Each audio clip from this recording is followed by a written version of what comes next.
In San Jose, California, stands one of the largest and bizarre private residences in the United States, known as the Winchester Mystery House. There are a lot of architectural oddities that remain a mystery as to why they're here. The investigation began with a question that sounded almost too simple to matter. What was really hidden inside the Winchester Mystery House? For more than a century, visitors had walked through its twisting corridors, climbed its strange staircases, stared at doors that seemed to lead nowhere, and listened to stories about ghosts, curses, and a wealthy widow who supposedly built room after room to confuse the spirits of people killed by Winchester rifles. But when the preservation team began looking at the house not as a haunted attraction, but as an enormous architectural record, something began to change. The investigators were no longer asking, why would a supposedly insane woman build something this strange? They were asking a much more uncomfortable question. What if she wasn't insane at all? Before we go any further, please subscribe to our channel and help us reach our goal of 5,000 subscribers. Because what the investigators discovered next would lead them into spaces that had been locked for decades, rooms that ordinary visitors had never seen, and evidence that suggested the building was not a chaotic maze created by fear, but a carefully evolving structure designed by a woman who understood exactly what she was doing. And the deeper the investigation went, the more the old ghost story began to fall apart. The story begins in California, inside one of America's most famous and mysterious houses. The woman behind it was Sarah Winchester, a figure who would eventually become one of the most misunderstood women in American history. After the death of her husband, William Wirt Winchester, Sarah inherited a massive fortune connected to the Winchester Firearms Company. She eventually moved to California and began transforming an existing farmhouse in San Jose into something unlike any private residence the country had ever seen. Construction continued for decades, eventually lasting approximately 38 years. But what happened after her death in 1922 would become almost as important as what happened during her lifetime. Within months, a completely different version of Sarah Winchester began appearing in newspapers and tourist stories. She was portrayed as a grieving widow haunted by the spirits of people killed by Winchester rifles, supposedly forced to build endlessly because she believed that construction was the only thing keeping death away. The story was dramatic. It was perfect for tourists. It was also largely unsupported by contemporary evidence. And for more than 100 years, that fictional version of Sarah became more famous than the woman who actually lived inside the house. Then, in 2015, the investigation took an unexpected turn. Walter Magnuson had become the new general manager of the Winchester Mystery House, and instead of simply accepting the explanations that had been repeated for generations, he began looking at the building itself. According to the investigation, one question kept returning. Why are so many doors locked? It was a deceptively simple question, but once the team began following it, they realized that the house still contained parts of its own history that had effectively disappeared from public view. Rooms had been sealed, spaces had been forgotten, areas that existed on the physical structure were not necessarily represented in the information available to visitors. As the investigators opened previously sealed or forgotten spaces, they encountered jewel-colored wallpaper that had remained remarkably vibrant after decades of isolation, stained glass windows positioned at unusual heights, hidden balconies, storage areas, and architectural features that had never become part of the familiar tour. One investigator could only look at the evidence and ask, how many more spaces are there that we simply don't know about? Magnuson's answer was remarkably revealing. Without complete blueprints, there could very possibly be things inside the house that had not yet been discovered. Suddenly, the mystery was no longer about ghosts. It was about incomplete information. The most dramatic discovery came in 2016 when the preservation team encountered a sealed attic space that had remained closed since Sarah Winchester's death in September 1922. The investigators eventually referred to it as the Daisy Room because of the floral pattern pressed into the glass of its windows. But what they found inside was more important than the name. There were no obvious signs of a supernatural ritual. There were no mysterious symbols explaining the legend. Instead, the room contained ordinary objects belonging to an extraordinary life. A pump organ, a Victorian couch, a dress form, a sewing machine, and paintings. Everything had remained in place as though the person using the room had simply walked away and never returned. For the preservation team, that was the moment the investigation became genuinely unsettling. One investigator reportedly stood inside the space looking at the objects and realized that they were not looking at the remains of a ghost story. They were looking at the private belongings of a woman who had been dead for generations. The room had survived almost untouched, preserving a small piece of Sarah Winchester's world while the mythology surrounding her had continued to evolve outside those walls. The discovery also raised a question that became impossible to ignore. If Sarah Winchester had really been constructing rooms randomly because she was terrified of ghosts, why were so many of these forgotten spaces organized with such obvious purpose? Why did they contain carefully selected furniture? Why were windows, staircases, corridors, ventilation systems, plumbing, heating systems, and other architectural elements integrated into the structure? Why did the house repeatedly demonstrate evidence of planning, even when the finished building appeared confusing? The investigators began to understand that the strange appearance of the house did not necessarily mean the construction process had been irrational. A building can look chaotic while still being the product of a complicated design process. And once that possibility was taken seriously, the old explanation began to collapse. Perhaps the strange staircases weren't proof of madness. Perhaps the unusual doors weren't evidence of supernatural fear. Perhaps the seemingly impossible corridors were simply the surviving evidence of decades of remodeling, adaptation, experimentation, and changing architectural priorities. But before the investigators could understand the house, they had to understand the woman who built it. And that meant separating Sarah Winchester from the character created by generations of tourist stories. The Sarah Winchester revealed by historical records was dramatically different from the image that had been sold to visitors. She was born Sarah Lockwood Pardee on June 4, 1839, in New Haven, Connecticut. She grew up in a family environment where independent thought was encouraged, and where conversations about abolition, suffrage, animal rights, and other controversial issues were part of intellectual life. She received an unusually extensive education for a woman of her era, studying languages, mathematics, science, and literature. She became fluent in Latin, French, Spanish, and Italian at a young age, and her education included study at an institution associated with Yale College.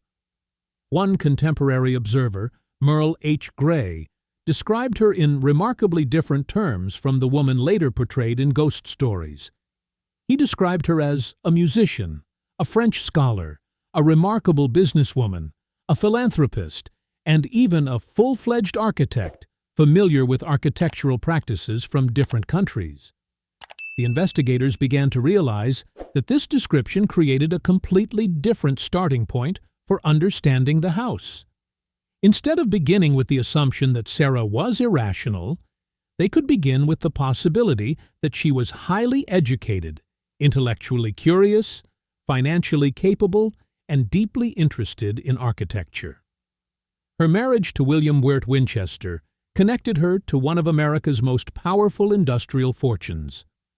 William was the son of Oliver Winchester, whose company became synonymous with the Winchester repeating rifle. The enormous wealth associated with that business would eventually place Sarah in a position of extraordinary financial independence. But her personal life was marked by devastating losses. Her daughter, Annie, was born in June 1866 and died only weeks later. Sarah would never have another child. Years later, her mother died. Then her father-in-law, Oliver Winchester, died in December 1880. And on March 7, 1881, William Winchester died from tuberculosis at only 43 years old. In a remarkably short period, Sarah had lost her only child, her mother, her father-in-law, and her husband. She was only 41 years old and had suddenly become one of the wealthiest women in the country. Standing in the middle of that reality, the investigators began to understand why the real story was more complicated than any ghost legend.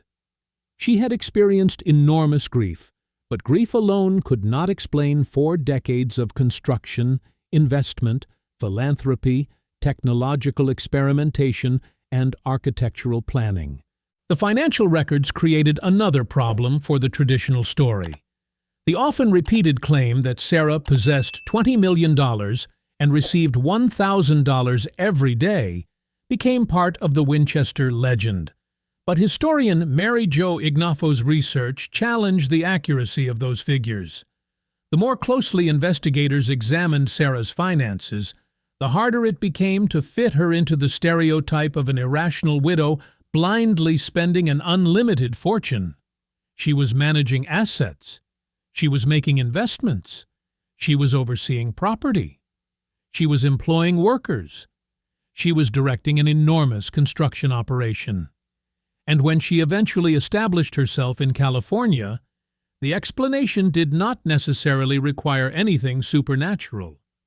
She had reportedly been advised to relocate because of her health, and California offered a different climate as well as opportunities for real estate and investment. In 1886, she acquired a farmhouse and substantial acreage in San Jose. From that point forward, the property became the stage for one of the longest and most unusual private construction projects in American history. As the investigators reconstructed her life, another realization began to emerge. Sarah Winchester may not have been building because she was trying to escape something. She may have simply been building because construction gave her something that few women of her era were allowed to possess: direct control over a massive creative and technical project. Every new room could reflect a new idea. Every renovation could solve a practical problem. Every architectural experiment could become part of the evolving structure. And unlike the ghost story, this explanation did not require Sarah to be irrational. It required her to be inventive. That possibility changed the entire investigation. The strange architecture was no longer automatically evidence against her. In some cases, it became evidence of her involvement. One investigator studying the old structure reportedly paused at one of the house's most bizarre features and asked, "If this was really built to confuse ghosts, why does the building keep solving practical problems?" Another looked at the surrounding systems and replied that perhaps the better question was not why Sarah built strange things, but why later generations assumed that anything unusual must have been irrational. The more they studied the property, the more they encountered technologies and architectural features that suggested a woman interested in comfort, convenience, engineering, and experimentation. Indoor plumbing, heating systems, elevators, communication systems, specialized windows, unusual foundations, gardens, and elaborate interior designs all formed part of the same enormous project. The house was certainly strange, but strange did not automatically mean meaningless. And that was when the investigation reached its most uncomfortable conclusion. The greatest mystery inside the Winchester Mystery House might not be a hidden room, a secret passage, or a supernatural chamber at all. It might be the gap between the woman who actually lived there and the woman history chose to remember. For more than a century, visitors had been encouraged to look at the staircases, doors, corridors, and rooms and see evidence of madness. But the investigators were beginning to look at the same evidence and see something else. Adaptation, experimentation, architecture, grief, independence, wealth, technology, and an extraordinary amount of personal control. Somewhere between those two interpretations was the real Sarah Winchester. And if the sealed rooms were telling the truth, then the house had been preserving that version of her all along, waiting for someone to stop listening to the ghost story long enough to examine what was actually behind the walls. The lie that carnival workers sold the world. The investigators had now established something that made the entire story more complicated. The house itself was providing evidence that Sarah Winchester had been far more deliberate than the legend suggested, but there was still one question they could not avoid. If the ghost story wasn't true, where did it come from? One investigator placed the oldest available newspaper reports on the table and pointed to the date. "This is where the mythology begins," he said.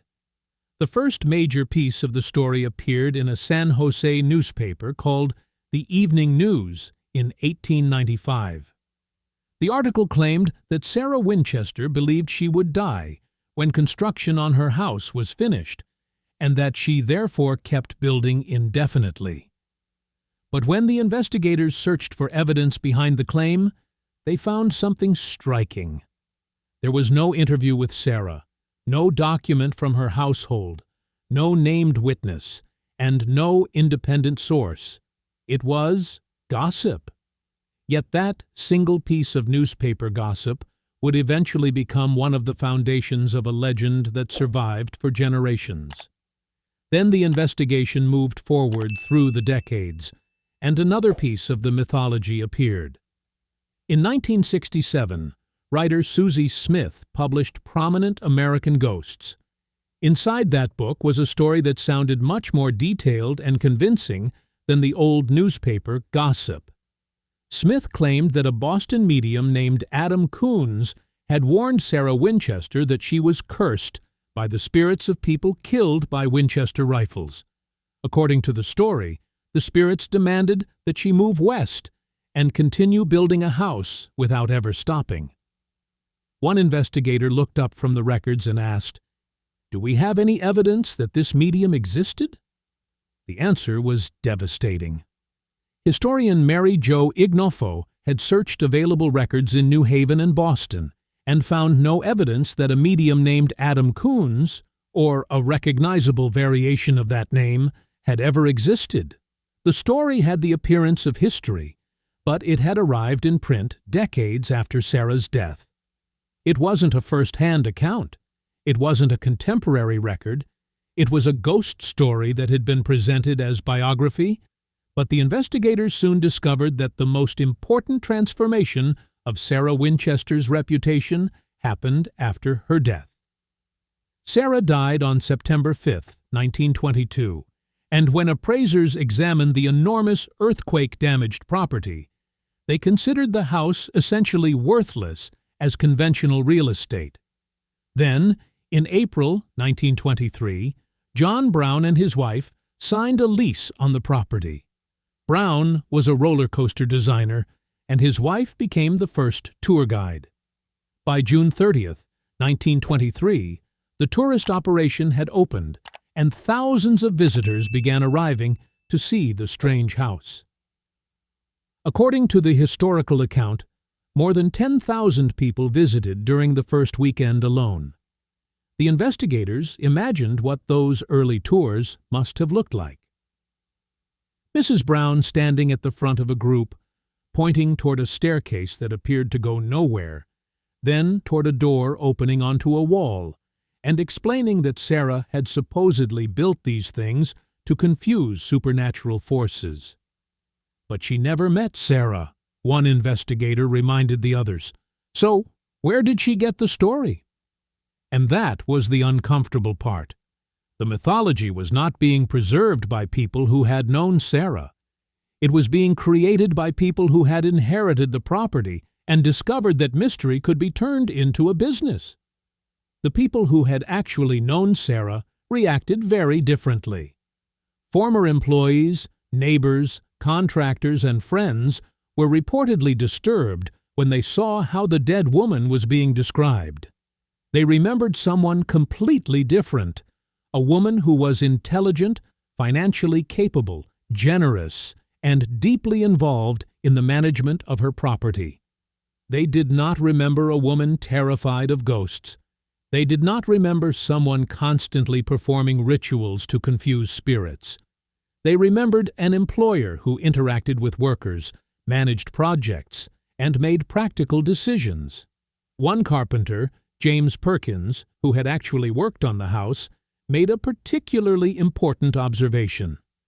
Some of the features that became famous as supposed evidence of Sarah's madness, including the staircase to nowhere and certain doors opening onto walls, were constructed after Sarah's death.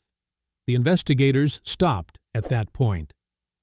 If those features were built after she died, one said, then they can't be evidence of what she believed. The implication was enormous. Some of the strangest elements of the house had been added to the story after Sarah was already gone. And that was when the investigation shifted from mythology to engineering. Instead of asking what supernatural force could have motivated the construction, the team began asking what practical problem each strange feature might have solved. Suddenly, the building started behaving differently under examination. The Winchester Mystery House was not simply a collection of bizarre rooms. It contained indoor plumbing with hot and cold running water, a working hot water shower, heating systems, dozens of fireplaces, multiple chimneys, elevators, communication technology, specialized windows, gardens, and complex water management systems. One investigator walked through the house and said, "You don't accidentally build this many systems into a building." Another replied, "Exactly. Someone was thinking about how the house worked." The more closely they examined the property, the harder it became to describe Sarah's project as random. It looked less like a haunted maze and more like a constantly evolving laboratory for architecture, technology, comfort, and construction. The lighting system was another example. Sarah installed a push-button gas lighting system powered by her own carbide gas generator, an advanced arrangement for a private residence of that period. She also installed 3 separate elevators, including an Otis electric model believed to have been among the earliest residential elevators on the West Coast. Then there was the annunciator system, an early form of household communication technology. A master board was located in the staff quarters, and when Sarah pressed a button in one of the rooms, a corresponding indicator could identify where she was. The investigators examined these systems and realized how difficult they were to reconcile with the popular image of a woman blindly wandering through a house while trying to escape ghosts. "This isn't someone avoiding technology," one investigator said. "This is someone actively adopting it." And that distinction changed the entire interpretation of the property. The conservatory offered another clue. It contained automatic watering devices, slanted floors, and drainage arrangements designed to direct excess water toward the gardens. Rather than being useless architectural decoration, these features could be understood as part of a deliberate system for managing water around the house and landscape. Colin Dickey, author of Ghostland, had argued that Sarah could be considered an architectural pioneer of her time, and that the scale of the project was particularly unusual because a woman was personally overseeing such an enormous undertaking. The investigators returned to that observation repeatedly. Imagine if a man had spent decades supervising a technologically ambitious construction project, one said. Would we call him insane? The answer was obvious. He would probably have been called an inventor, an engineer, or a visionary. Sarah received a different label, but there was one feature of the house that demanded even closer examination: the earthquakes. On April 18, 1906, One of the most destructive earthquakes in American history struck the San Francisco Bay Area, with an estimated magnitude of 7.9. The investigators reviewed photographs and historical records showing the devastation across the region. Buildings collapsed, chimneys fell. Entire sections of San Francisco were destroyed. And then they turned their attention back toward the Winchester property. Before the earthquake, the house had reportedly reached 7 stories in height. The disaster destroyed upper portions of the structure, including the central tower and several chimneys. Yet the core of the house remained standing. Why? One investigator asked. What happened differently here? The answer led them directly beneath the visible architecture, into the foundation. The explanation involved what has been described as a compensated foundation, a construction approach in which the structure could move somewhat independently of its base rather than behaving as one completely rigid mass. Instead of forcing every part of the structure to resist seismic movement as a single unit, the design allowed some movement and flexibility, reducing the chance of catastrophic structural failure. The investigators recognized the principle immediately. Modern earthquake-resistant construction relies on related concepts of controlled movement, flexibility, and energy management. Sarah had incorporated unusual structural thinking into a private residence decades before earthquake engineering became a formal discipline. So the earthquake didn't prove she was lucky, one investigator said. It proves the building had been designed to survive movement. The conclusion wasn't that Sarah had predicted the 1906 earthquake. It was that she had built a structure capable of responding to the realities of California. And the evidence didn't end there. The house also survived the 1989 Loma Prieta earthquake, leaving the same broad structural system standing more than a century after construction had begun. The investigators walked through the surviving architecture again, but now they were looking at familiar features differently. Staircases that climbed toward ceilings could be understood in the context of remodeling and structural changes. Doors that opened onto blank walls could reflect alterations made over decades. Hallways that turned unexpectedly could be remnants of rooms that had been changed, expanded, or sealed. Windows installed unusually low could have practical explanations related to the changing structure and landscape. Even the features that looked most absurd from a tourist's perspective could potentially be understood when the building was treated as an evolving construction project rather than a finished architectural plan.